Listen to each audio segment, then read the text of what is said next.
뉴스와 인물입니다. 오늘은 민주당 수석 부사무총장이자 무안 영암 신안리 지역구인 서삼석 국회의원을 모시고 농어촌 문제 등 지역 현안과 대선 관련 이야기 나눠보도록 하겠습니다. 의원님, 안녕하세요. 네, 안녕하세요.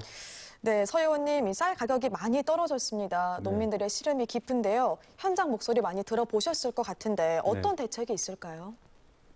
쌀 수매 가격 결정 방식에 대해 원성이 높은 것은 사실입니다. 정부가 과거 수확기가 지난 시점의 선례를 고집하면서 최저가 입찰 역공매로 수매를 진행한 것은 대단히 잘못한 일입니다.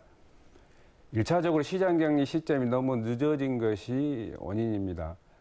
현행 양곡관리법은 자동시장격리제를 도입하고 있으면서도 임의 규정으로 되어 있어서 강제성이 없습니다. 대안으로 일정 요건을 충족할 경우 정부 시장격리 조치를 의무화하는 법률 개정안을 대표 발의한 상태입니다. 추가적으로 시장격리 쌀 수매 가격을 적정 가격으로 보장하는 법률 개정안도 발의할 계획을 갖고 있습니다. 네, 이 농어촌 소멸에 대한 위기감이 커지고 있습니다. 가장 시급한 과제 무엇일까요?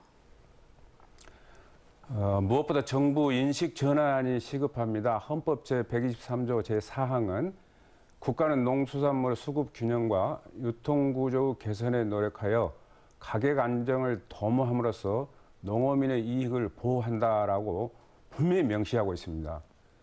시장의 논리에 앞서는 농업의 공익적 가치를 헌법이 천명하고 있는 것입니다.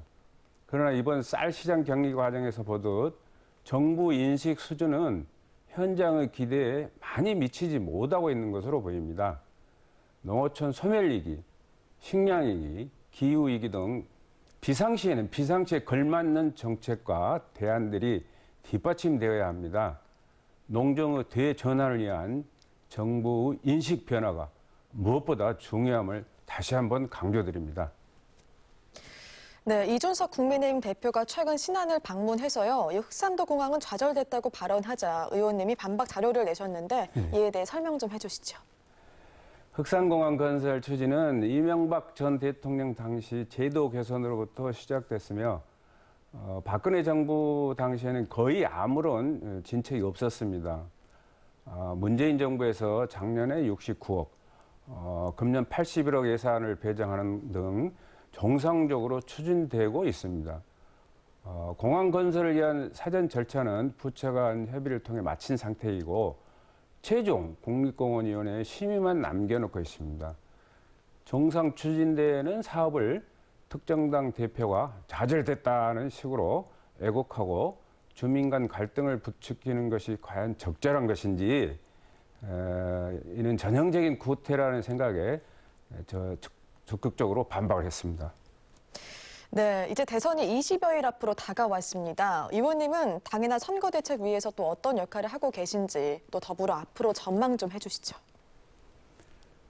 더불어민주당 수석 사무부총장으로 당과 캠프의 인사, 재정 운영 등 전반을 담당하고 있습니다. 또 당 선대위 농어민위원회 공동위원장으로 농어민을 위한 다양한 정책과 공약 수립을 함께 했고 이재명 대통령 후보 직속 기본사회위원회 전남 공동위원장으로 불평등 완화와 국민의 삶 보장을 위한 노력을 하고 있습니다.